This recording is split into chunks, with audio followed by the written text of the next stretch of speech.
to another episode of the Let's Chat Derbyshire podcast, where we talk about mental health, suicide prevention and neurodiversity. Today, this is a slightly different episode. We're going to be chatting to a range of people from Long Eaton Rugby Club. Really excited to hear some different stories, so stay tuned and I hope you enjoy it. So joining us first, we are joined by Mel. If you wouldn't mind just giving a bit of an introduction to who you are and why you're here.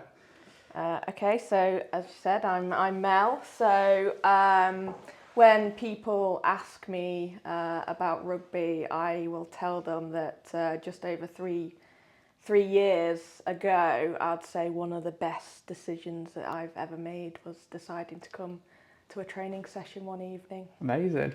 And you know, I'm all for advocating and supporting what that's you know, sharing what that's given me and hoping to you know, influence and encourage people to get the same sort of thing. That's lovely. That's great. If you don't mind, I guess sharing a bit, you don't have to share much. So what was it like for you 3 years ago, sort of before you had rugby? Were you going through a rough time, or you know, what sort of, I guess, place were you in? Yeah, so I mean, I think it was tough pretty much for everyone about 3 years ago. We're coming out of lockdown. My personal circumstances were a bit more tricky, so relationship breakdown, sort of separation of family, so as well as sort of like adapting to life after lockdown, completely different domestic circumstances as well.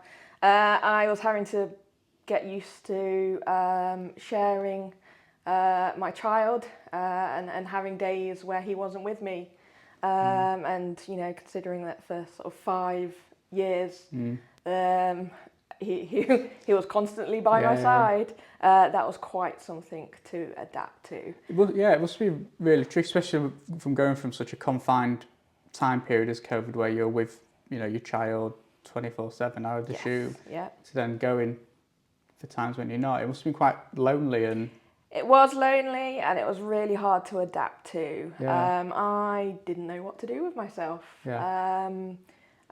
Sort of, do you sort of put all your energy while he's not there in sort of making sure that you do all the sort of domestic jobs and everything, so that when he is with you, you've got the time for him.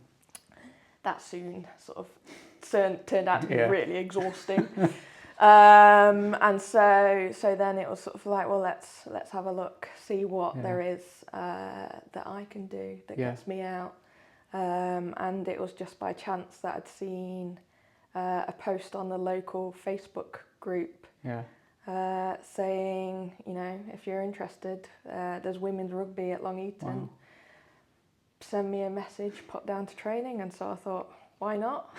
That's great. Let's do it. It's on a Thursday. It's when I've got nothing else to do. So, Wow, that's brilliant. What, I guess, gave you the courage, because it's a big step, isn't it, I think, especially if you've not been involved in it before or for a long time. Like, can be a really large step for you. What were you sort of feeling at the time? It did feel like a massive step, but I think I knew within me that I needed to do something. And it's interesting because I'll always say, doing that first message and get a response and you know, I was really encouraged by the messages, and they were like, oh, I'll meet you at training. So I was really sort of like, yes, let's do this. And I got such a great reception as well. You know, I turned up and the first thing is like, oh, we're doing just warming our hands up, and so stood there passing balls to each other. Instantly felt involved. But I would always say that I think it's the second time you turn up that's the hardest. Because that first time I felt like, you know, I was messaging Lizzie that was had put the post up and like, oh, you know, what time is it? And sort of really sort of getting some reassurance. That second time I was like, it's off my own back. Just you know, I've seen what it is now, but I'm really glad that I did. That's really good. And how do you think it has had that positive impact on your mental health? Because it is, a team sport as well, isn't it? Have you made some good connections from it, some good friends, or Absolutely. When I put posts and stuff on social media now, it's about rugby family, because that's as corny as it sounds. That's what I feel welcome, and it's not just the team. I mean, as I said, the coaches and the team. They're so open. I've never even picked up a rugby ball. Wow. So the patience and knowing that you're there to learn, and as long as you bring a little bit of sort of enthusiasm and whatnot. So I felt really sort of welcomed, but also like this club is a community as well. Oh, so even though this was something for me.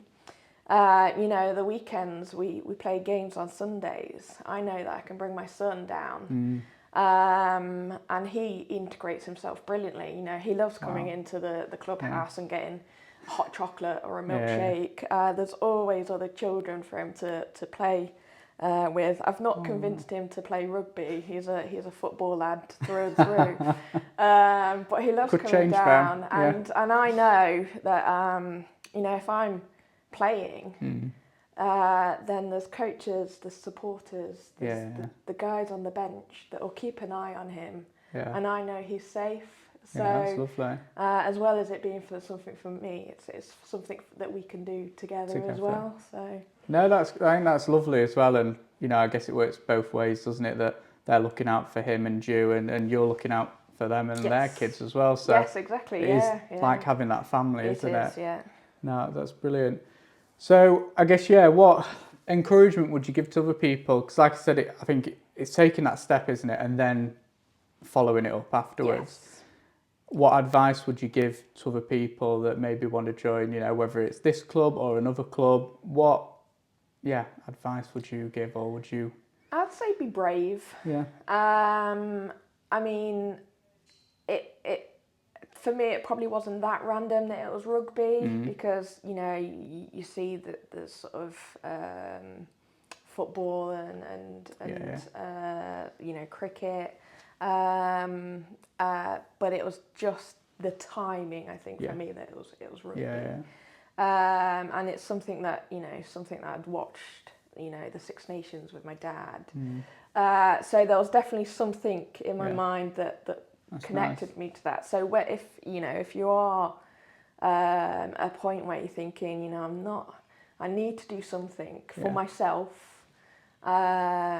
just look for those sort of little opportunities. And be brave. What's the worst that can happen? Well, You could just send a message and nothing happens. You could go down to a training session and not like it. But that's an experience. That's okay. No one's saying that you've got to do it and like it. It just worked out well for me. That's great. And have you, I guess, noticed a change in your mental health or just general, well-being? Absolutely. And I'll tell you, I think because 2 years ago, so once I'd been sort of playing and training, I got quite ill and diagnosed with lupus, which really felt I had to take almost 6 months off work. I couldn't come to training. I couldn't play games. I could hardly leave the house. So that felt really isolating. And I think it would have been a lot worse for me if I didn't have the rugby community. Because even though I couldn't come to training, there were times that I might just turn up for 5-10 minutes to get me out of the house, say hello to people. I was still welcomed. We have like Facebook groups and WhatsApp groups that you can still be involved in. I tried my best to do like some of the social events. So that, I think it alleviated a lot of that sort of isolation. And with like chronic illnesses, anxiety and depression come hand in hand with those. They really become tricky to manage. And sort of as I've sort of gradually started meds and became better, I'm not going to be well as I was before. But the understanding of my team and the coaches of my condition the encouragement I get from them. That's lovely. Because I can feel sometimes Yeah. that my body can let me down. Yeah. And it can be frustrating. Yeah. But hearing people say that was brilliant, Mel, well done. That's great. I'm really pleased to see you. Yeah. It's great to see you back in the team. It's brilliant. And even when I can't play and I'm coming down to support, it's just, the elation when you see one of your teammates like maybe score their first team try just fills me with sort of sort of joy and happiness. That's amazing. I'd say it's been invaluable, and I think sounds like it's been a real lifeline to you, I think as well so, as I guess supporting you through the illness physically. It's been a bit of less pressure mentally on you, knowing that you've got this family support and connection around you. Yeah. And I think also with rugby, it shows me what my body can do.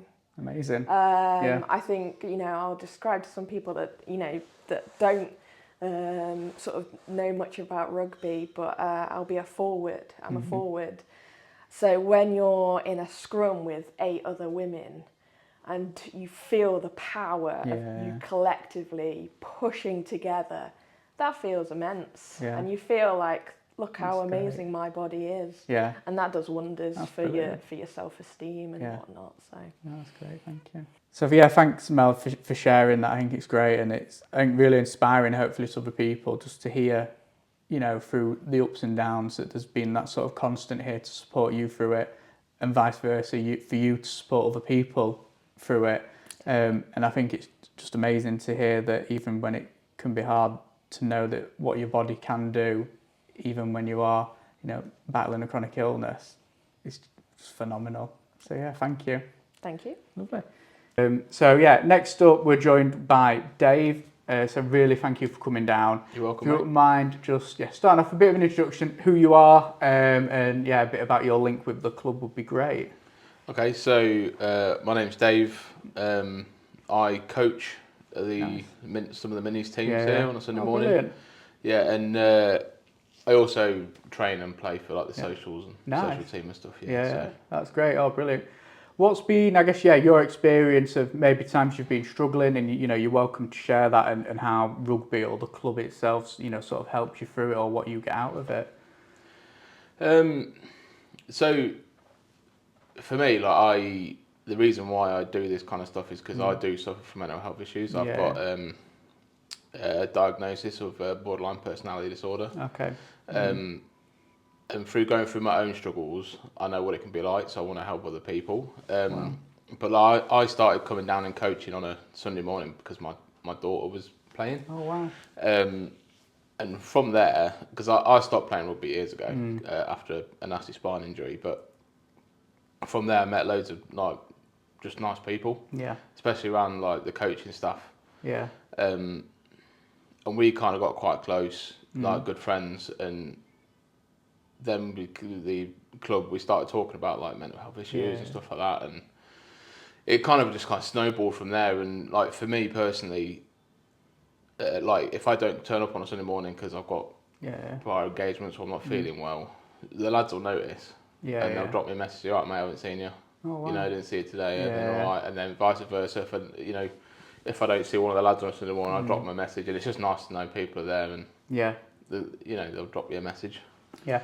I guess, what's been, and only if you feel comfortable sharing, what's been some of the, I guess, hard times for you? We've not really spoken about borderline personality disorder much in the podcast. Yeah.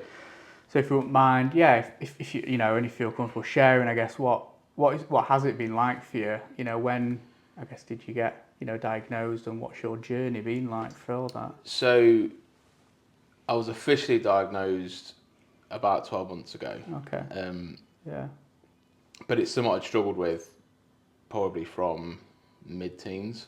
Wow. And I had been to see doctors about it because I didn't think it was normal, and then they were just like, it's just normal teenager stuff. Yeah. So I kind of came away from that thinking, this is normal. Yeah.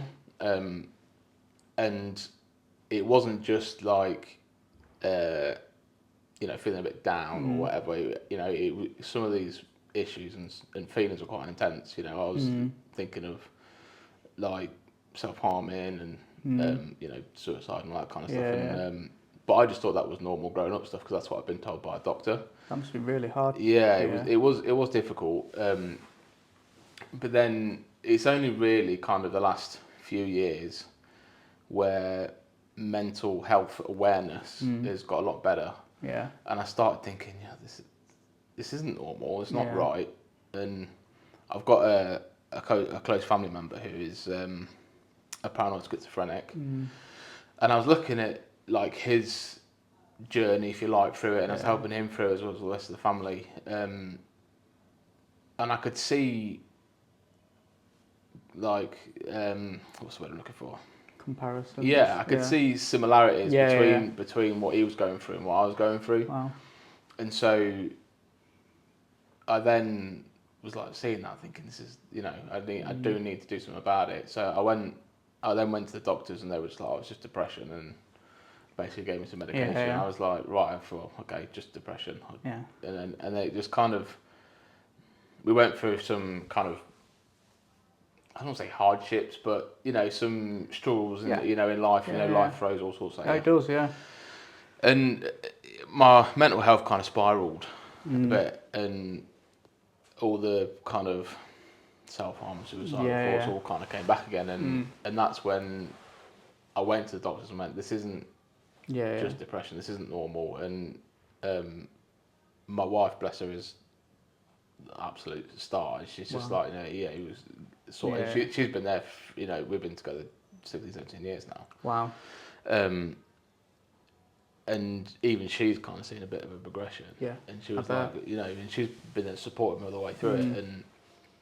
And then I went through the steps and spoke to the relevant people, and that's where the diagnosis came from. Yeah, I guess those bad times must have been really hard though, if you were thinking, well, this is normal, and there's no, I guess, escape, or there's no positive from it, that you've just got to battle through them. And it sounds like it was quite a long time that you had to sort of go through this.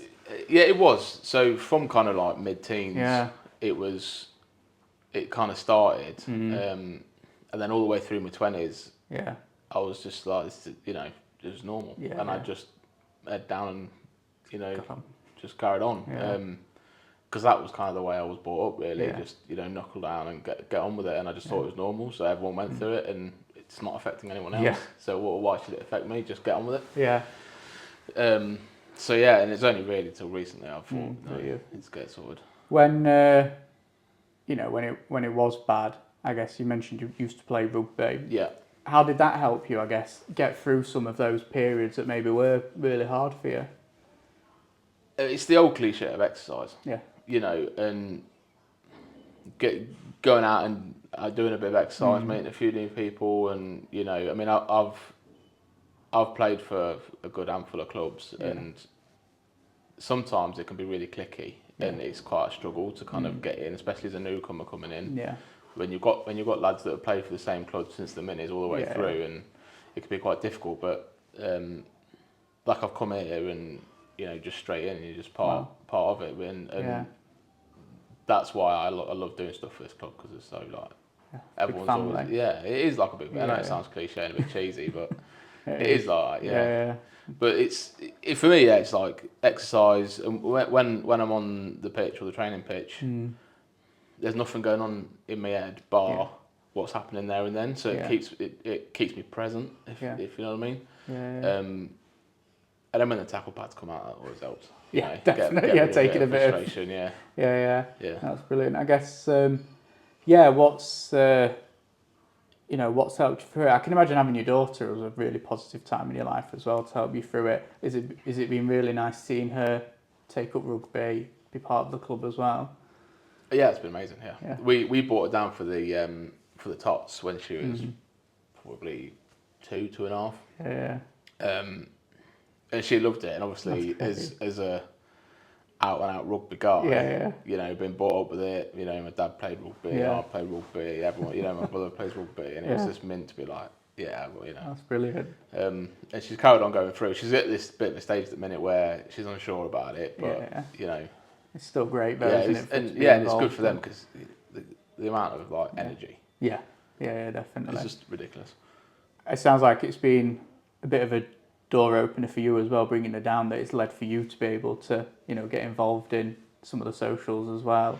Yeah, definitely, and it kickstarted me to get back into rugby. You know, I was watching that. I was like, I'll start training a bit, and I started training at the start of the year. Came down again, just get involved. Doesn't matter whether you have never played or you played a bit or ex-pro. I guess you just come down and crack on. And then I broke my foot in an accident outside of rugby, and that obviously put me on the back foot for a while. Then we started doing the mental health stuff inside the club, and this one of the guys, Al, set up a match with a team called the Flaming Unicorns. Oh wow! Yeah, so they're a charity that kind of go around playing games rugby for people, and it's all to do with another charity called Tough Enough to Care. Yeah. So it's all mental health, mental health stuff like that. And I was like, I've got to get involved in that. That's amazing. I can't be trying to be a bit of a poster guy for mental health and not. So that's pretty brilliant. Yeah, it was good. It was a good game as well. Through your injury, how did you? How was that for you when you got injured mentally? Like what, did you notice an effect on how you were? Yeah, definitely. Yeah. Because outside of the kind of issues I had from the injury, obviously I wasn't exercising. I wasn't having that time to do that and to be present and doing that kind of stuff. So it definitely did have a negative effect. And then obviously struggling through the actual injury itself was difficult, and I didn't really get any kind of support from the club I was at the time. It wasn't Long Eaton, which again was like, it's been hard. Was difficult, and I lost my job because of it because I wasn't mobile enough, and it was a bit of a nightmare. So definitely, it sounds really hard. If there was anything, what helped you sort of get through that? Was it your partner and stuff, or? Yeah, mostly my partner, and again the stubbornness of just being like, it's normal to go on with it. That's basically it. Yeah, no, it sounds really hard. I guess since you've been more present here at the club, I think they're really open about discussing around mental health and stuff. Has that helped you feel more accepted, and I guess this is who you are sort of thing, and supporting others? And definitely. I mean, it's still difficult to talk because you still have that mentality, especially men, where someone's, how are you? Yeah, I'm alright. Yeah. I don't know, how actually are you? And even I still struggle to talk about it. This is probably one of the first times I've actually openly spoke about my diagnosis and stuff like that. But it's because it's starting, you do then start feeling more comfortable around certain people, and there's some of the guys some of the other coaches that I'm quite close with, they know that I struggle sometimes, and they can see it, and they'll, how you doing, mate? And I know it's not a, how you doing, mate? It's a, no, actually, how are you doing? Nice. Which is good, because it then helps you relax a bit.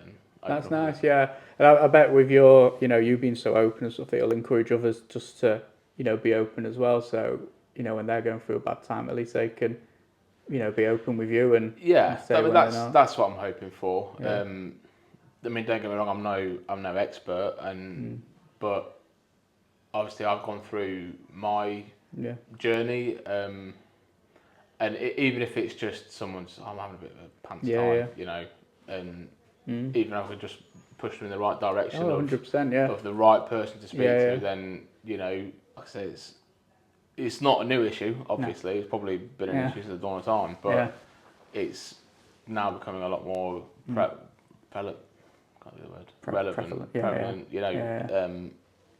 And so it is good to teach the young kids at that age that it's okay not to be okay, and if you're not okay, just speak to someone you trust and just say, "Oh, I feel great," and then they can either help you or push you in the right direction.